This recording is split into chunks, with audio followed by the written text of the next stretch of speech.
Los primeros capítulos del Evangelio de Marcos nos han mostrado cómo las personas están conociendo, reconociendo quién es Jesucristo.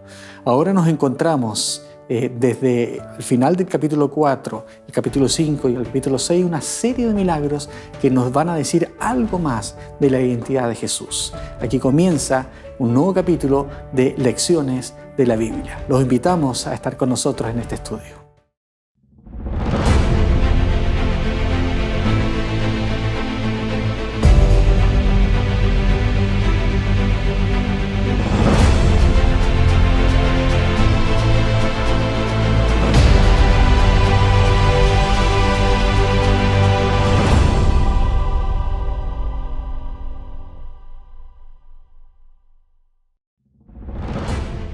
Pero Jesús no le permitió, sino que le dijo: «Vete a tu casa, a los tuyos, y cuéntales las grandes cosas que el Señor ha hecho contigo, y cómo tuvo compasión de ti». Marcos, capítulo 5, versículo 19.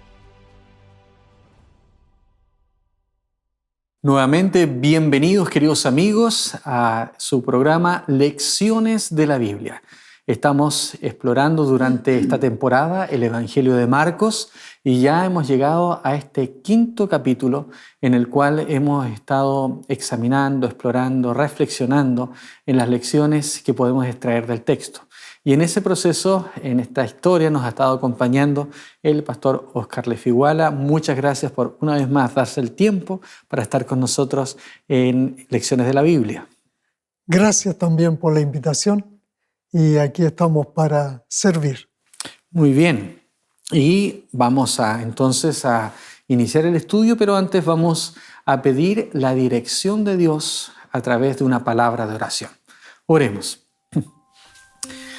Querido Dios, querido Padre que estás en el cielo, una vez más estamos aquí delante de ti para darte gracias, Señor, por el mensaje que nos das a través de tu palabra. Queremos pedir que tú puedas ayudarnos a poder comprender cuáles son los propósitos de las acciones que Jesucristo realizó y que aparecen registradas ahí en el Evangelio de Marcos. Señor, que tu sabiduría, que tu Santo Espíritu nos acompañe en este momento, lo pedimos en el nombre de Jesús. Amén. Muy bien, estamos aquí ya en la lección 5, como decíamos, y nos encontramos ahora con una serie de relatos y de milagros que ocurren nuevamente en Galilea, ¿no? Casi toda la primera parte del Evangelio de Marcos está centrada allí en Galilea, ¿no? Hay una actividad que Jesucristo está realizando y ahora se encuentra alrededor del lago de Galilea. Este lago es un lago muy bonito, ¿no? Acá en el sur de Chile tenemos varios lagos que yo creo que podrían compararse un poquito en el tamaño que tiene el lago de Galilea. Se dice que tenía alrededor de unos 21 kilómetros de largo. Imagínense, ¿no? Una buena distancia, ¿no? Y alrededor del lago habían varias ciudades, claro, varias aldeas, caletas de pescadores que trabajaban ahí en el lago. Por lo tanto, es un lugar de bastante movimiento, tanto comercial y de trabajo también para las personas de la zona. Y nos encontramos que aquí en el capítulo 4 se introduce, después de lo que estudiamos la semana pasada, de las parábolas que aparecen ahí en el capítulo 4, desde el versículo 35 en adelante, Jesús comienza a tener algunas actividades alrededor del lago. Y la primera de ellas aparece allí en el capítulo 4, versículo 35 en adelante, donde Jesús invita, al llegar la noche, a sus discípulos a pasar al otro lado del lago. Pero en la medida que van, dice la palabra de Dios, se levanta una tormenta, ¿no? Una de esas tormentas que a nosotros nos dan miedo. Yo no sé si usted alguna vez ha estado en en medio de una tormenta, en medio de un barco, ¿no? Me han llegado tormentas estando en el auto manejando y me da temor a veces. Imagínense estar ahí en un barco con todo lo que eso significa, los vientos, el agua, la lluvia, y los discípulos junto a Jesús se enfrentan a esta situación. ¿Qué podemos aprender de este relato? ¿Qué nos dice el Evangelio de Marcos al respecto? Claro, bueno, me llama la atención aquí el verso 36. Dice, y despidiendo a la multitud, le tomaron como estaba en la barca. Algo muy, muy cotidiano. No le dieron tiempo de cambiarse, nada. Claro, ¿no? como estaba, seguramente muy cansado ya. Lo tomaron como estaba. Marco, veo yo que va escribiendo y está preocupado de desarrollar como rápido las cosas, y en otro momento también dice, no tenían tiempo de comer pan. Podía haber dicho, no tuvieron tiempo de comer, de alimentarse. No tuvieron tiempo de comer pan. Muy cotidiano eso. Y ahora lo tomaron como estaba. Entraron en la barca, ¿no es cierto? Y él estaba durmiendo en la popa, la parte de atrás. Y estaba sobre un cabezal. Estaba tan cansado. Hay un dicho que dice que para dormir se requiere sueño. Así es. Aquí en el caso de Jesús estaba tan cansado, se acomodó allí en un cabezal, dice, en la parte de la popa, se acomodó un poco y se puso a dormir. Y ahí vino la tempestad. Ahí vemos la humanidad de Jesucristo, La humanidad. ¿no? Que en su misión Él daba todo de sí y por lo tanto su humanidad se cansaba, ¿no? Él era alguien sujeto a las debilidades nuestras, a nuestros cansancios, a las enfermedades incluso, y Él, después de un día agotado, tiene que ir a descansar, ¿no? Algo que tanto anhelamos nosotros también después de un día de trabajo. Claro. ¿No? Y Él se acomodaba a las circunstancias, porque si estaba junto a un pozo, se sentaba en el pozo. En este caso, en el barco, se acomodó en un cabezal y allí estaba durmiendo. Pero humanamente, Él se portaba muy, muy humano. Ahora, cuando estaban allí y se levanta la tormenta, y ellos lo despiertan y le dicen, maestro, ¿no tienes cuidado que perecemos? Y en este perecemos, no sé si ellos lo incluyeron a Jesús, los que le dijeron esto, o era por ellos solamente, porque Jesús estaba muy tranquilo. Y entonces Jesús se levanta y le dice al viento y al mar, calla, enmudece. Qué tremenda escena, ¿no? Jesús descansando, durmiendo, los discípulos totalmente fuera de sí, me los imagino, ¿no es cierto? A pesar de ser pescadores de experiencia, no logran controlar el barco y lo ven a Jesús durmiendo.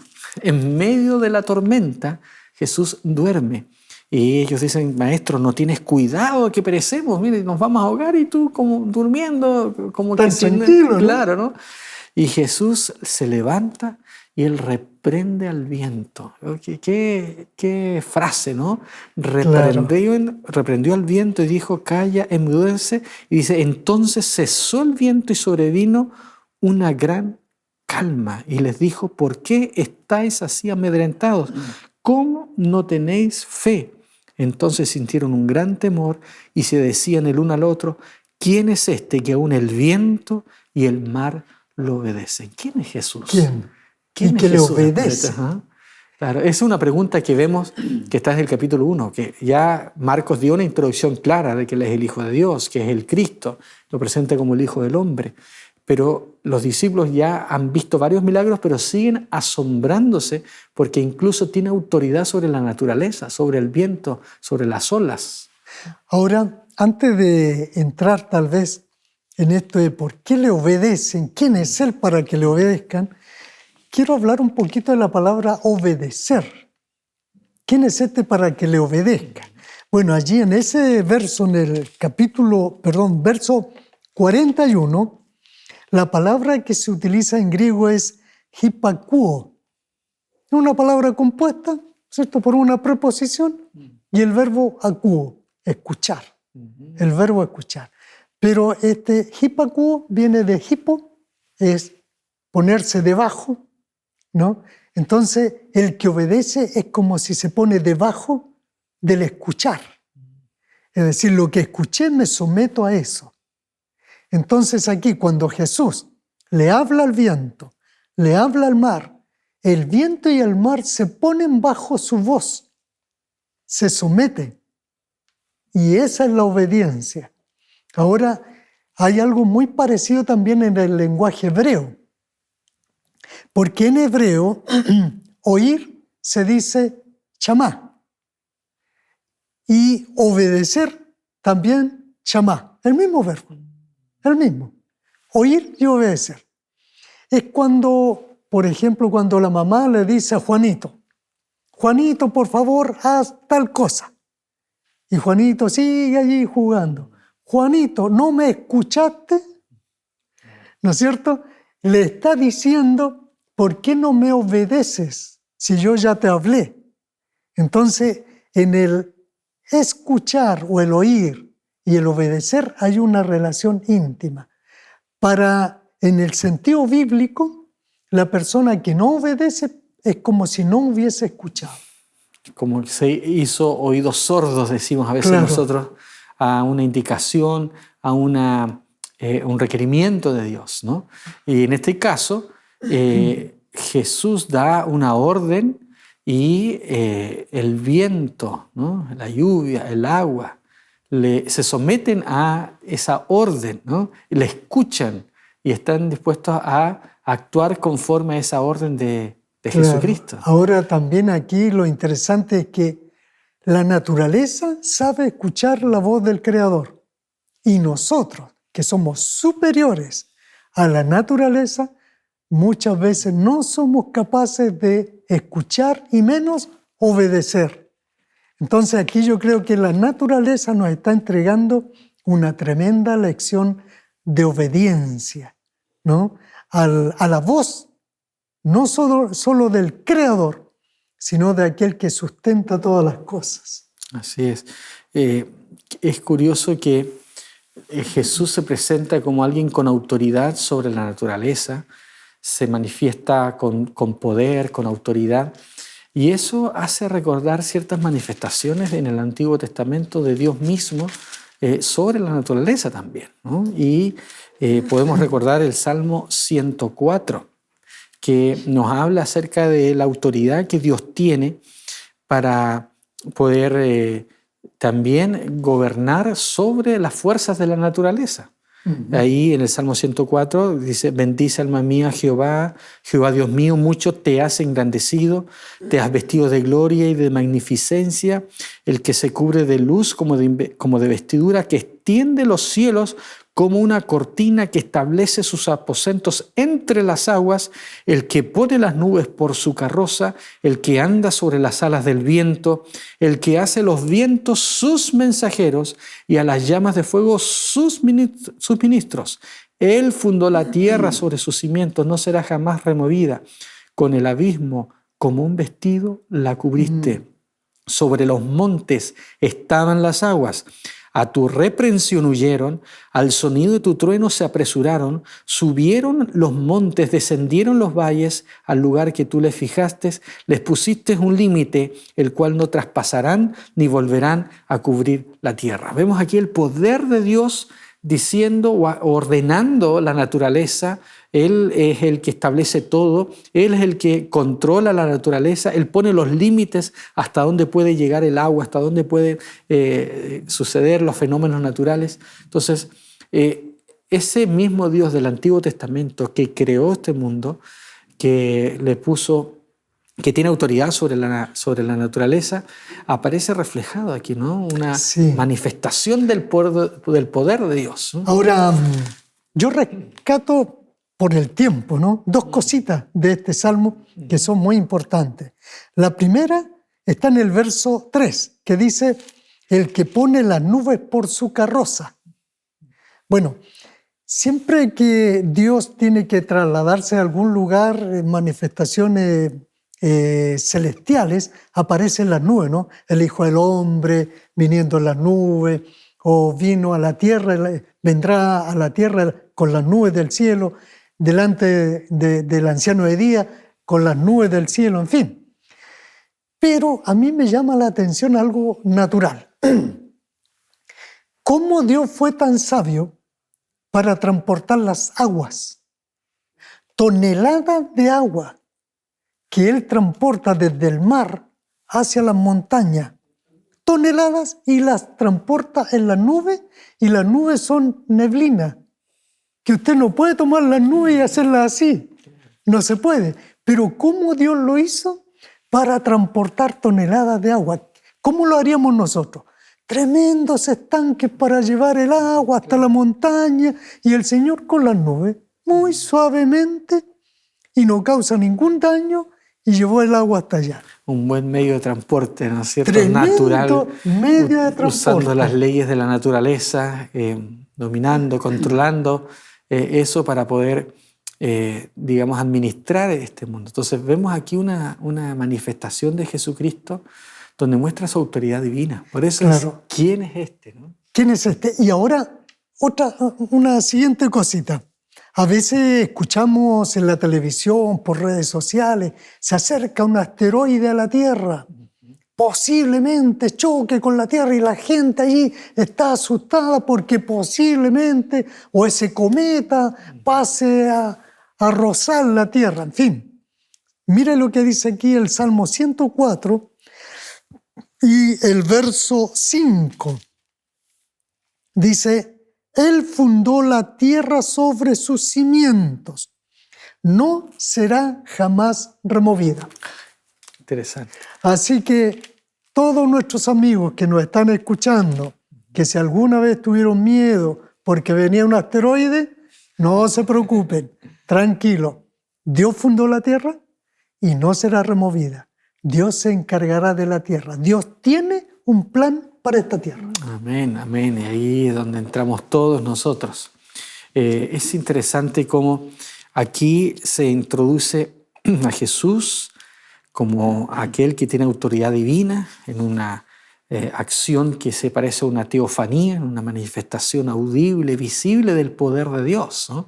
Claro. Hay mucho temor con los discípulos, como las personas del Antiguo Testamento te presentan mucho temor cuando Dios se manifiesta, pero siempre está ese mensaje de Dios: no teman, ¿no?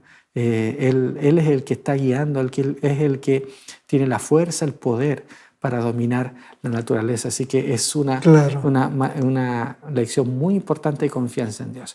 Yo sé que hay algunas otras cosas que podemos comentar, pero llegó el tiempo de hacer una pausa. Así que vamos a ir a nuestra primera pausa en este capítulo y ya volvemos, queridos amigos, comentando lo que dice el Evangelio de Marcos aquí en su programa Lecciones de la Biblia.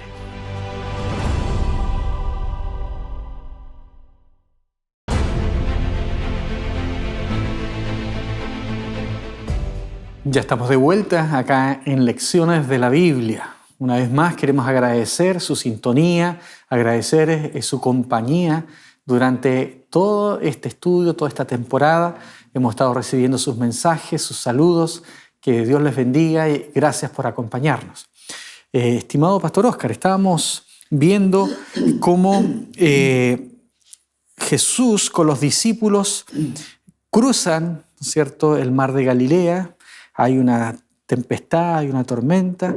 Jesús calma esa tormenta. Pero ahora en el capítulo 5 aparece que llegan al otro lado y se encuentran con una escena bastante grotesca, ¿no? Con una situación muy fuerte que yo creo que cualquiera de nosotros, con solo pensarlo, en estar en una situación así, quizás saldríamos corriendo, ¿no?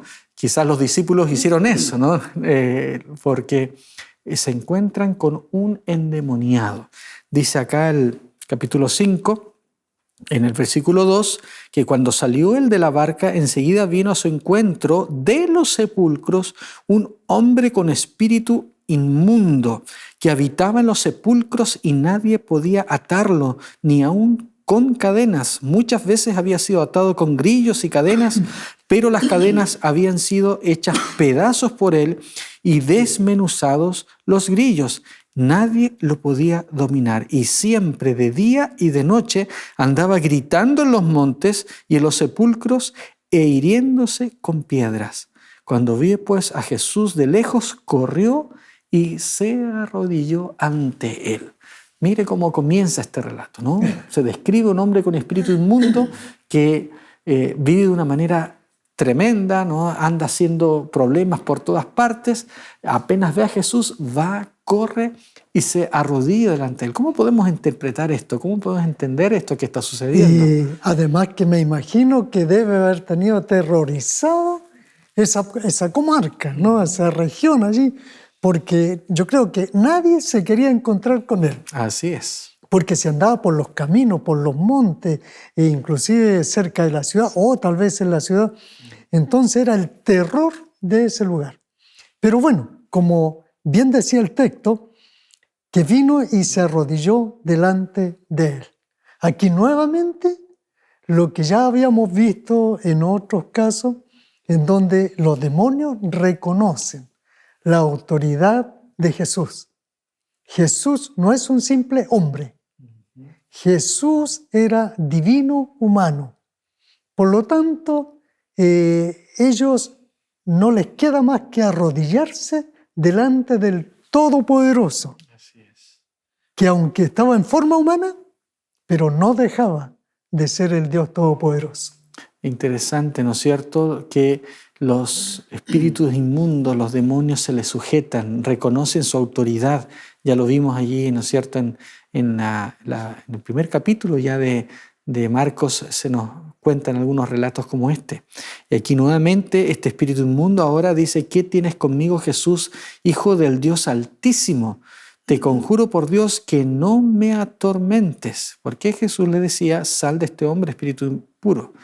Y ahí comienza un diálogo de Jesús con este espíritu. Le dice: ¿cómo te llamas? Él responde: Legión me llamo porque somos muchos.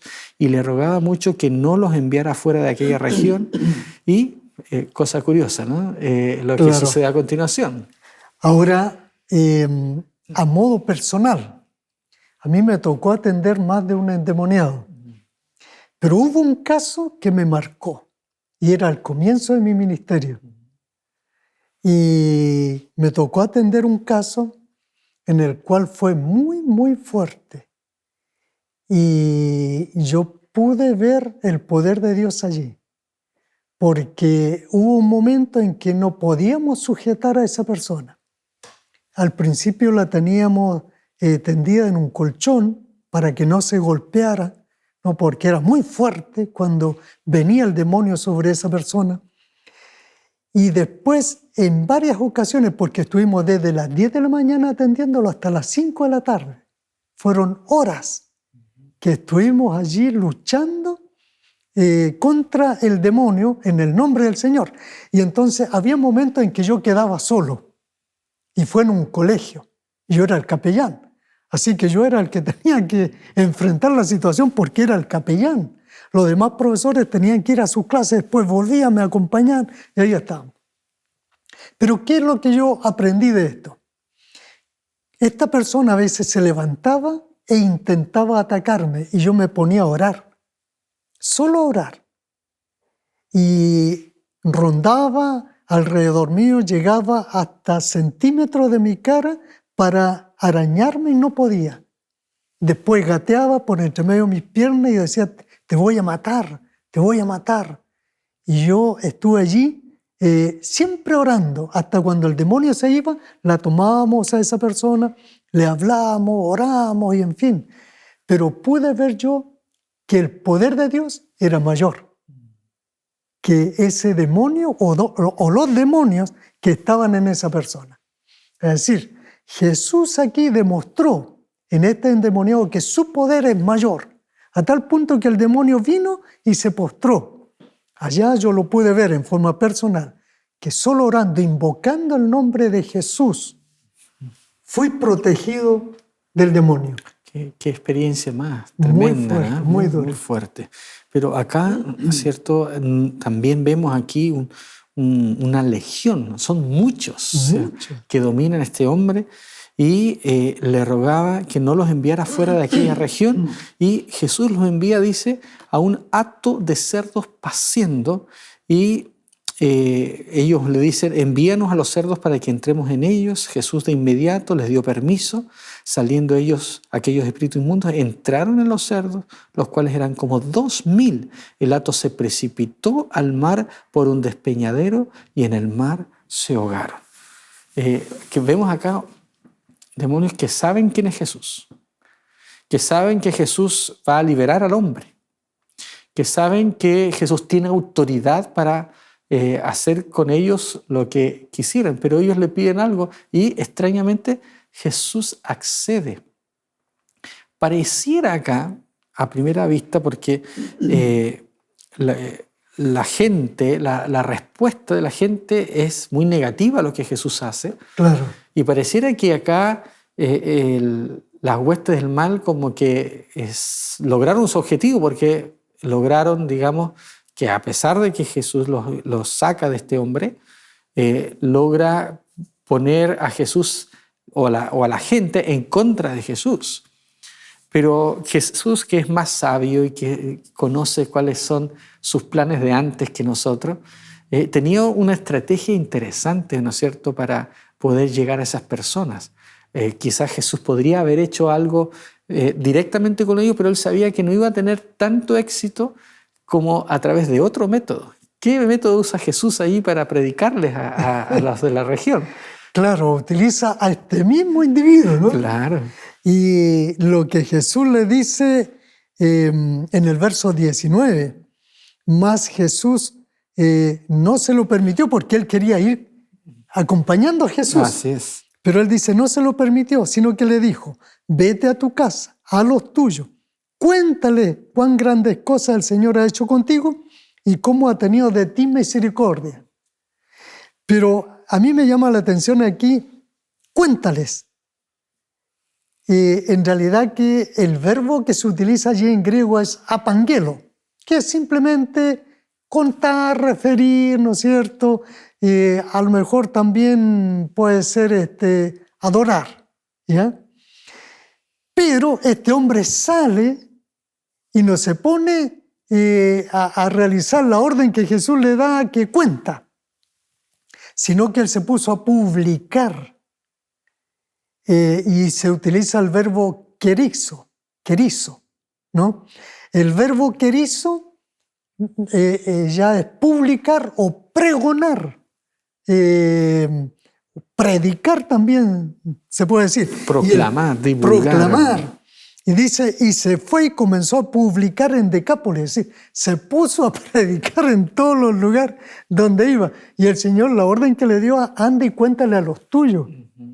Pero él estaba tan feliz, tan contento por esta liberación, que no soportó, no aguantó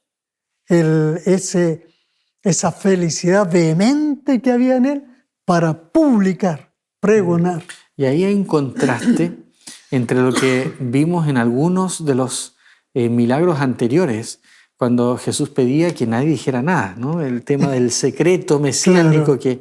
que la lección nos hablaba.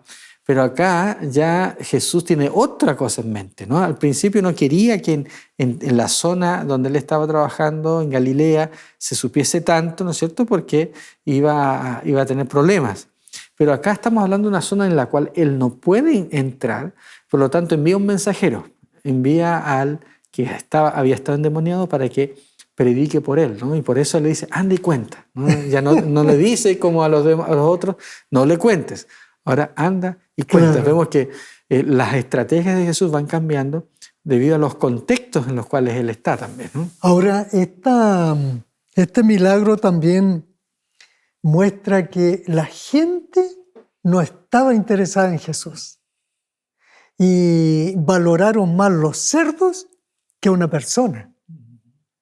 Es decir, el valor de estos animales inmundos por esta persona que el Señor había dado su vida por él, o iba a dar su vida por él. Ahora, el libro Deseado de toda la gente dice que la intención de Jesús en este milagro era en parte quebrar el hechizo egoísta que había en esta gente. Estaba tan materializada porque este hato de cerdo y otros hatos más que tenían de cerdo le daba buenos dividendos criando cerdo. Además, ellos como hijos de Dios no debían haber estado criando este tipo de animal, Claro. ¿no? Pero a ellos les interesaba más las ganancias. Entonces le pidieron a Jesús, mira Jesús, por favor, aquí nosotros vamos a entrar a perder, mejor ándate. Es cierto que predica bonito, pero por favor, ándate. Ellos rechazaron a Jesús, pero por lo contrario, el ex endemoniado quería estar con Jesús. Así. Y aquí hay un elemento interesante del tema de la purificación.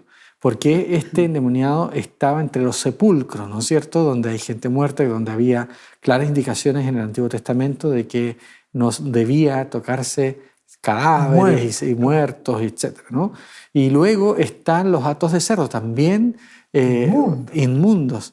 Y finalmente Jesús le dice, anda y muéstrate. En algún momento, ¿no es cierto?, él también tiene que ser purificado, digamos, de los demonios para poder mostrar el testimonio que Jesús ha hecho en su vida, ¿no? Claro.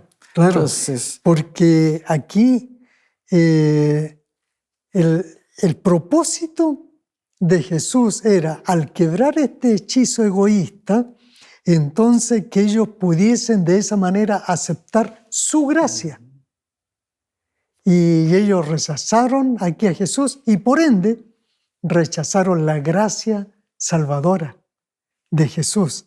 Entonces, sin embargo, ellos no fueron capaces de reconocer. Sin embargo, los demonios reconocieron, pero ellos no fueron capaces de reconocer, porque los demonios, ¿qué tienes con nosotros, hijos del Dios Altísimo? Y los otros le dicen, la gente del lugar le dice, mira, por favor, ándate de aquí. Ni siquiera le preguntaron quién era, ni se interesaron en eso, ¿no? Menos en su gracia, menos en su salvación, en el perdón. Así es. Luego de ese relato aparece un relato interesante, ¿no? Nuevamente un relato que habla, ¿no es cierto?, de un milagro y donde dentro de eso hay otro, ¿no es cierto?, que es muy interesante, ¿no? Y es el relato de la hija de Jairo. ¿Quién es Jairo? ¿Por qué acude a Jesús pidiendo un milagro? Este hombre, la Escritura nos dice que era un principal de la sinagoga, en el verso 22. Era un principal de la sinagoga, llamado Jairo. Luego que le vio, se postró a sus pies. Ahora, nosotros decimos, bueno, los fariseos, los escribas, siempre estaban en contra de Jesús, pero no todos. No todos. No hay todos. Aquí hay un líder de la sinagoga que busca a Jesús por ayuda. Lo que le pasó posiblemente a Nicodemo, que él guardó todas estas cosas en su corazón y en su mente, y él, aunque comentó en algunas ocasiones, pero él fue guardando, y cuando llegó el momento, él dijo, ya, él es el Mesías, lo aceptó. Es en un momento de desesperación, al ver a su hija enferma, él va, ¿no es cierto?, buscando ayuda. Y en ese que busca ayuda, que va a buscar a Jesús, sucede otra cosa. Hay algo que interrumpe el camino de Jesús hacia la casa de Jairo. Claro, porque iba una multitud. Entonces, mientras caminaban, sucede algo que nadie percibió.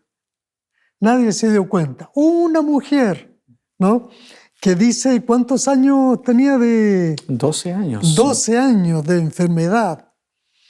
Y ella pensó, dijo, yo no voy a ser capaz de hablar con él porque a lo mejor soy muy tímida y la multitud no me va a dejar y hay otros que se ponen delante mío, no puedo. Pero dijo, voy a hacer el esfuerzo, lo voy a seguir, voy a ir por detrás y a ver si con mi mano alcanzo a tocar el manto. Y así fue. Y en esto es muy curioso porque Jesús se detiene y dice, ¿quién me ha tocado?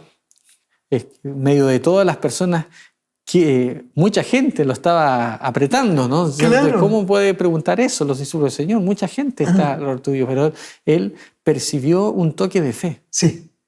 Dice que el poder salió de él y entonces se detiene. Aquí el Señor Jesús se preocupa de las cosas mínimas, pero que son importantes. Y entonces él se detiene porque esta mujer a lo mejor pudo pasar desapercibida, nadie se dio cuenta. El Señor Jesús también pudo haber seguido el camino porque era el hombre que lo vino a buscar era importante. Pero esta mujer, ¿no? Se dio el tiempo para poder atenderla. Hay algunas cositas más que podríamos comentar, pero lo vamos a hacer a la vuelta de esta pausa, así que en un momento y ya volvemos aquí en Lecciones de la Biblia.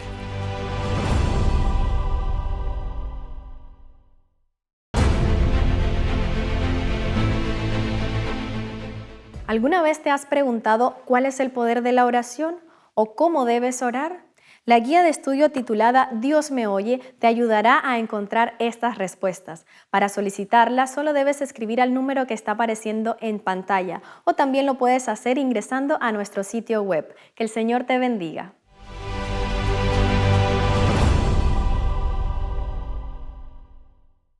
Ya estamos de vuelta aquí en Lecciones de la Biblia, después de haber escuchado a Shirley con esa invitación a la Escuela Bíblica Nuevo Tiempo. No pierda esa oportunidad de poder profundizar en su conocimiento de la palabra de Dios. Estimado Pastor Oscar, el tiempo ha pasado rápido y esta lección tiene muchas cosas que podríamos decir y nos queda poco tiempo. Pero hay cosas interesantes que damos nosotros ahí en el relato de esta mujer que toca el manto. ¿Alguno de las personas que está escuchando puede pensar que había algún poder mágico en ese acto de tocar solamente el manto? ¿Cómo entendemos estos milagros que Jesús hace de manera involuntaria casi y que está Jesús allí, esta mujer enferma que va y toca su manto? ¿Cómo debemos interpretar eso? Sí, es importante porque inclusive hay una película por allí que habla del manto de Jesús, como que ese manto en sí tenía poder y era necesario guardarlo y preservarlo. No, aquí el texto bíblico nos da a entender que ella escuchó hablar de Jesús. No escuchó hablar del manto de Jesús. Correcto. Por lo tanto, ella pensó en Jesús. Y dijo, tal vez no alcance a hablar con él, pero si tan solo tocare su manto. Pero ella estaba pensando en Jesús, que el manto era parte de Jesús. O sea, la fuente del poder es Jesucristo. Y el canal de ese poder es la fe de la mujer que es posible recibir, ¿no? El toque de la fe fue lo que Jesús premió y le dijo, mujer, tu fe te ha salvado. No el toque, sino la fe. Exactamente. La fe lo ha salvado. Y siempre esta situación de sanar, salvar. El Señor siempre está más preocupado de salvar y luego sanar. Así es, interesante. En medio de ese viaje, acuérdese que esto sucede en el camino a la casa de Jairo. Finalmente Jesús llega a la casa de Jairo, llega cuando la hija, ya le dicen a Jairo que su hija ha muerto. Claro. Jesús le dice, no temas, cree solamente. Qué difícil, ¿eh? Pareciera que ya no hay esperanza. Y Jesús le dice, no te preocupes, no temas, cree solamente. Y llega allí a la casa y solamente entra con Pedro, Jacobo y Juan, dice, y cuando están allí, Jesús llama la atención a los que están ahí llorando, porque había todo un montaje, por así decirlo, que se ponía ahí en los casos de las personas cuando habían fallecido y que tenían que llorar. Jesús saca a esas personas, les pide que no lo hagan y va donde la mujer y le dice, a donde la niña, ¿cierto? Que ya está ahí fallecida, y entró, dice, donde estaba la niña, tomó su mano y le dice, Talita cumi. Sí, muy interesante Interesante, que dice, dice que significa niña, a ti te digo, levántate, ¿no? Pero de manera curiosa, en realidad la palabra significa corderito, ¿no? De una manera, Talita. una manera cariñosa de referirse a los niños. Claro, ¿no? talita. Entonces, Jesús está llamando a este corderito, a esta niña, para que pueda levantarse y pueda recobrar la vida. Una manifestación del cuidado, del amor de Dios por los niños la también. ternura. Ajá. La ternura. Ahora, talita kumi, kumi es el verbo kum, levantar, pero levantar hacia. Y la I final, ese es el pronombre en primera persona, a mí, no yo, pero en este caso a mí. Entonces, kumi, levántate hacia mí. Esto puede ser una vislumbre de la resurrección final. Cuando el Señor venga en la nube de los cielos y llame a los redimidos que se levanten hacia Él. Él es el que habla. Él es el que los llama a la resurrección. Los llamará a la resurrección. Aquí a Talita le dijo kumi. Bueno, no sé qué palabra irá a decir el Señor cuando tenga que levantar a todos sus hijos del sepulcro. Pero ¿no? esa es la promesa, ¿no? Esa es la promesa. Aquí vemos un adelanto de esa promesa que se cumple en la hija de Jairo. Así y es. se manifiesta Jesucristo resucitando a una niña. Un milagro tremendo, ¿no? También. Ahora, lo otro que me admira es que la gente, cuando a Jesús le dicen, no, ¿por qué os alborotáis? Y la gente como que se burla de él. Pero ¿cómo no vamos a estar alborotados si acaba de morir una persona? Exacto, ¿no? La incredulidad de algunas personas versus la fe de la mujer que toca el manto, la fe de Jairo, claro. Y lo que el Señor Jesucristo hace. Esto de que algunas personas aceptan y rechazan también se ve en el capítulo 6, porque muchos de los milagros que Jesús hizo ahí en Galilea, vimos que en Capernaum, por ejemplo, hizo muchos milagros, en toda esta zona alrededor del lago, pero cuando Él va a Nazaret, la recepción que Él tiene no es tan positiva. Y ahí Jesús dice, porque la gente dice, bueno, ¿y él de dónde salió? Si lo conocemos, ¿no es cierto? ¿Acaso no es el hijo, claro, el hijo de José el carpintero, de María? Porque ahora sale con otras cosas, ¿no? Y Jesucristo repite un refrán que dice, no hay profeta sin honra, sino en su propia tierra, entre sus parientes y en su casa. Nosotros a veces lo resumimos y decimos, no hay profeta en su propia tierra, ¿no? Claro. Porque generalmente decimos que la gente nos conoce y le cuesta creer. Ellos lo conocían y hasta ese momento tenían un muy buen testimonio de Jesucristo, ¿no? Solo que ahora no logran discernir el propósito de su misión. Y creo que ese motiva su rechazo o su resistencia a creer en Jesucristo. Y debido a eso mismo, Jesús no hizo ningún milagro allí. Es decir, si yo me resisto y digo, no creo, Dios no puede obrar en mí. Si hay alguna persona que dice, no, es que yo muy difícil que me arrepienta, yo no siento arrepentimiento. Bueno, si no lo siente, busque al Señor, que le puede producir el arrepentimiento, ya sea porque no cree o porque no quiere. Pero el Señor puede solucionar ese problema. Así es. Y nuevamente está ese contraste, ¿no es cierto?, entre aquellos que creen y los que no quieren creer. Se nos invita a creer. Claro. Podemos avanzar un poquito más porque, como dijimos, el tiempo nos ha jugado en contra. Y vemos que el capítulo 6 nos presenta 3 relatos más. Uno es de la misión de los 12 discípulos y que aparece muy conectado con la muerte de Juan el Bautista. Vemos que ahí hay un contraste claro porque Jesús envía a sus discípulos, a los 12 discípulos, y los envía a predicar de 2 en 2 y les da algunas advertencias, les dice algunos consejos respecto a cómo realizar esta misión. Y por otro lado, ¿no es cierto?, está el contraste del Bautista, que él tenía una misión, cumplió esa misión y ahora muere, ¿no?, después de cumplir su misión.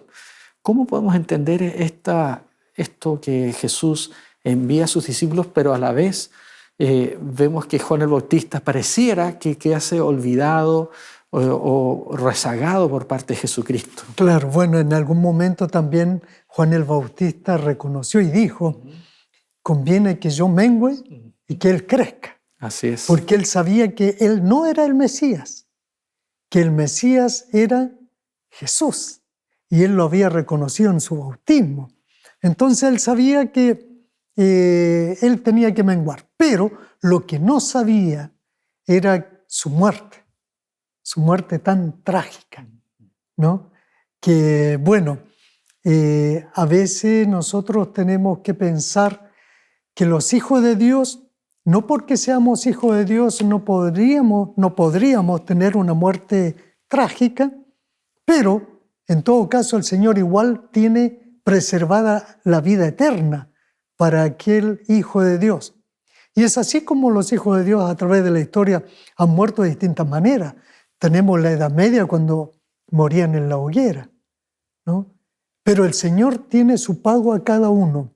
El Señor tiene preservada la corona de la vida eterna, el justo pago a cada uno. Así es. Y la muerte de Juan el Bautista ocurre en un momento, ¿no es cierto?, donde Jesucristo está en pleno cumplimiento de la misión a través de los discípulos. Y de alguna manera también esa muerte prefigura el camino donde va Jesús. O sea, él está comenzando la misión con sus discípulos. Juan el Bautista ya pasó por esa experiencia. Él también tuvo sus discípulos, tuvo su mensaje de predicar, tuvo una misión que cumplir, pero finalmente termina en muerte. Claro. Y Jesús está comenzando ese camino, por así decirlo, o ya bastante avanzado, y él sabe que lo lleva al mismo destino que Juan, ¿no? Lo cual es tremendo. Se avisora lo que Juan está por vivir. Tenemos unos minutos para poder comentar la alimentación de los 5.000. Este es uno de los relatos más importantes del ministerio de Cristo, tanto así que es uno de los pocos relatos que aparecen en los 4 evangelios. Mateo, Marcos, Lucas y Juan, los 4 hacen referencia a la alimentación de los 5.000. Tiene que haber sido, muchos piensan que la alimentación de los 5.000 marca un antes y un después en el ministerio de Cristo, porque llega ahí en su momento peak, por así decirlo, el momento más importante, de mucha popularidad, y también después de eso, en el Evangelio de Juan queda muy claro que después de eso muchos comienzan a apartarse de él porque no cumplen las expectativas mesiánicas que muchos tienen. No es el énfasis que Marco le da acá, pero también es un relato que es muy importante dentro del contexto de la misión de Cristo. Sí, ahora estos dos milagros, el calmar la tormenta y la alimentación de los 5.000, fue una faceta importante de mostrarse como Mesías también. Correcto. Que eso afirmó la credibilidad entre sus discípulos. Y sin embargo, aquí se encuentran en un dilema muy fuerte, porque después de que Jesús predicó todo un día en ese lugar donde se reunieron alrededor de 5.000 personas, Él hace este milagro de los panes y los peces. Y Jesús enseguida los pone en aprieto a los discípulos. Darles vosotros de comer. Misión imposible en ese contexto. Claro. ¿Cómo, Señor? Pero mira, mejor despídelos, que vayan. ¿Cómo lo vamos a hacer nosotros? Eso es imposible. Que vayan a los campos, a las casas, a las aldeas, que compren antes que se haga de noche. Pero Jesús primero los pone en aprieto y luego les dice, a ver, busquemos la solución. ¿Hay algo de comer? Mira, maestro, lo único que hay son 5 panes y 2 peces.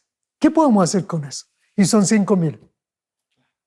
Bueno, Jesús ahí se manifiesta su poder mesiánico como aquel hombre sobrenatural que comienza a dar la solución. Y ordena, ¿no es cierto?, que se ordenen en grupos y darles de comer. Multiplicó él oró, se multiplicó, fue entregando. Y aquí está la parte humana divina. Porque darle vosotros de comer, es decir, tomen parte en esto. Lo mismo que el vino en la boda de Caná, llenen los cántaros. Y luego yo hago el milagro. Ahora ustedes tomen acción en esto. Entonces Jesús tomaba, partía el pan y los peces, los entregaba a los discípulos a otros y otro a otro, y así se iba propagando. Es decir, todos tomaban parte en esta. O sea, lo que Jesús hace que las personas quieran inmediatamente seguirlo, ¿no? Cumple ciertos requisitos que ellos valoran, ¿no? Pero que vamos a ver que finalmente muchas de esas personas terminan rechazándolo. Claro. Y yo creo que ese es el peligro que nosotros ahora también tenemos, a pesar de ver todo lo que Dios ha hecho por nosotros, que finalmente no sepamos reconocer quién es Jesucristo. Pastor Óscar, en estos par de minutos que nos quedan, ¿qué invitación usted le podría hacer a las personas que nos están mirando y en virtud de lo que hemos estudiado en este día? Las personas que aquí se reunieron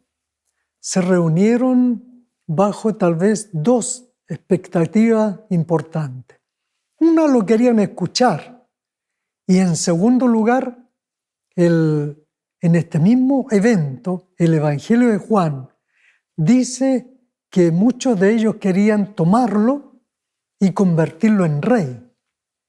Y ellos estaban pensando con una mentalidad terrenal. Poner a este hombre que era importante, que era capaz de multiplicar los panes y los peces para que fuera rey, y así no tendrían problema de alimentación, por lo menos. Pero nosotros, ¿cómo tomamos a Jesús? ¿Cómo miramos a Jesús?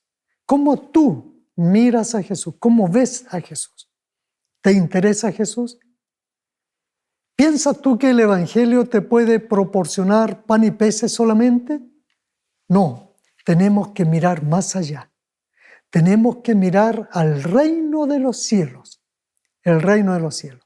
El reino de los cielos se ha acercado, dijo Jesús, y el reino de los cielos se ha acercado a ti también.